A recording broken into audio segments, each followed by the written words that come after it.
What's up, guys? Original Ranger fan, aka Buster Store 275, doing a quick comparison of the 2010 Titanus versus the 1993 Titanus. As you can see, the first big difference: stickers and decals. The 2010 has the Zyranger logos on it, stickers and everything, while the 93 has the Power Ranger made up stickers from Bandai America.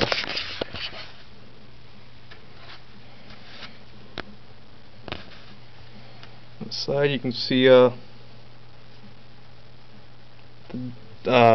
Dragon Caesar, while the 93 has the Thunderbolt.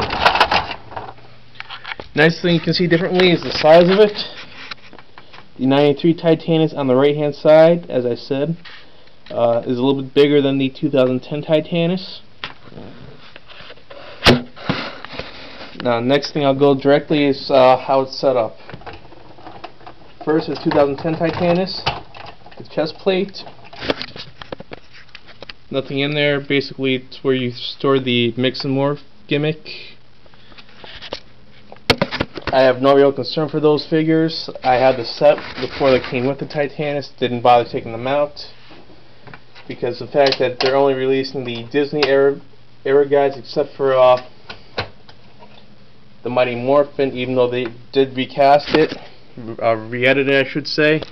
In 93, you can see that's where they put the Dragon Zord chest plate in the Ultra Zord mold.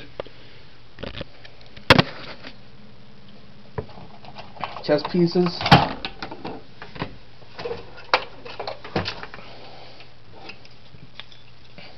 As you saw before, they have the lightning bolt. One has a lightning bolt for the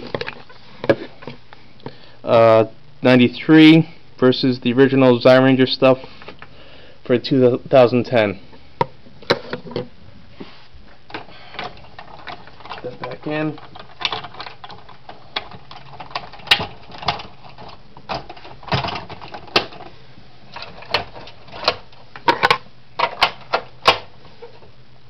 The claw weapons, the claws, whatever you want to call them, I call them claw weapons.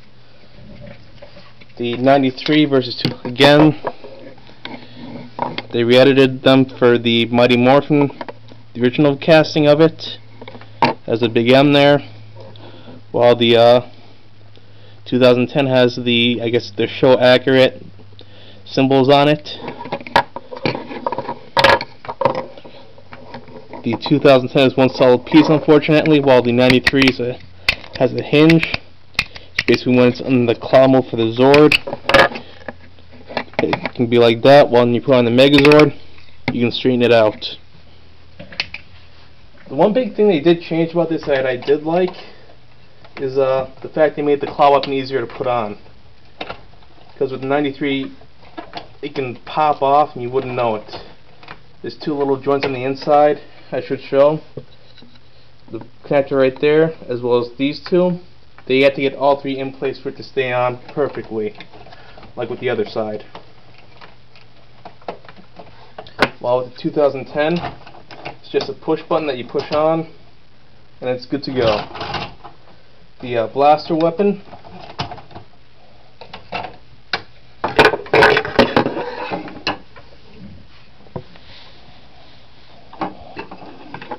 As you can tell, they added basically just about the same thing, except the decal, it's a little bit lighter up here, and they have one solid color with the two gold stripes up here. The only decal on the thing. Let's see. And they actually took off some stuff in the back.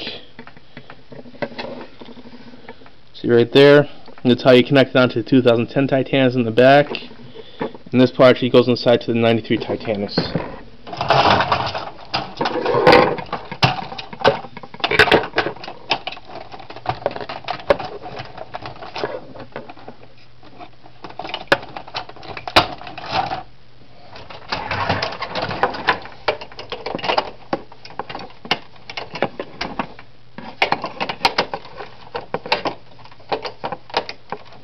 And 2 Titanus, I guess you need both pieces on for it to stay on completely. I haven't done it in a while.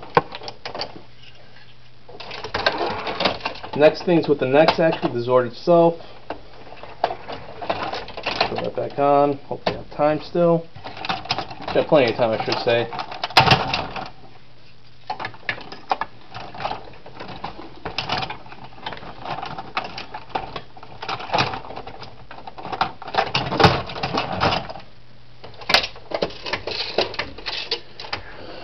With the 93 Titanus, it came with a chain. Basically, the Megazord holds on to an Ultra Zord mode, while the 2010 does not. It has 3 screw holes, but no actual gimmick for it. As well as the 2010, the neck piece is one solid thing. Head cannot bend at all, and there goes the chest area again. 93 can bend back and forth, as well as an area at the neck where it can bend at as well. And one last thing they had, if I can do it, it's been a pretty long time, the neck can move up and down, as well as the jaw can drop. It's basically like from the first episode where they introduced Titanus. Tommy and Jason weren't getting along, getting ready for Cry's tournament, so when they introduced the Super Putties, they couldn't beat them unless with a certain weapon. Titanus fired fireballs at Jason and Tommy while they were trying to get the weapons. That was always a good episode, even though it had no big monster gimmick or anything. Now on to the insides of Titanus. 93 basically has the area for the Megazord, and when it's not in the Ultra Zord mode, you have the chest piece up. That's where it goes. One big black hole. 2010, on the other hand, opens up 2 ways. If I can keep it open.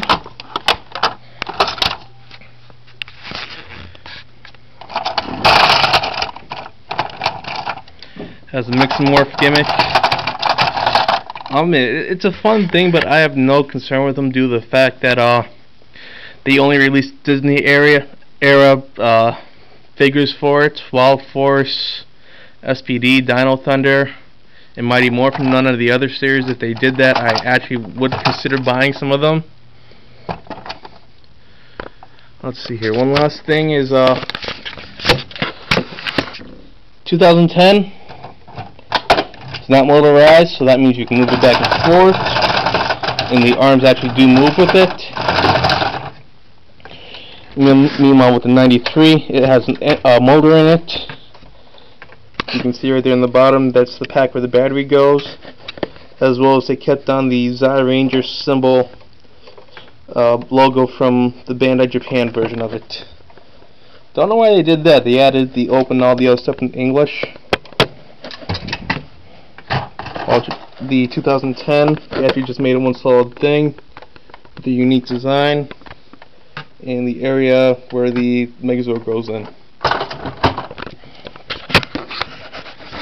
One last thing I should actually say. Currently, Bandai does not have any plans to release the 93 Dragon Zord to a re-release for 2010. So I gotta say, if they actually do plan on doing the release for it, it's gotta be interesting. Because as you've seen before in my review, 2010 Titanus does not have an area for it, where the Dragon Zord puts his chest piece right here. While the 93 area does. You push this side down, 2 wheels pop out, and that's where the chest piece goes. So what Bandai America has to do is actually recast this piece and include it with the Dragon Zord boxing so you can put the chest piece there. So, like I said before, with this whole entire thing, I doubt Bandai America is going to release a 2010 Dragon Zord.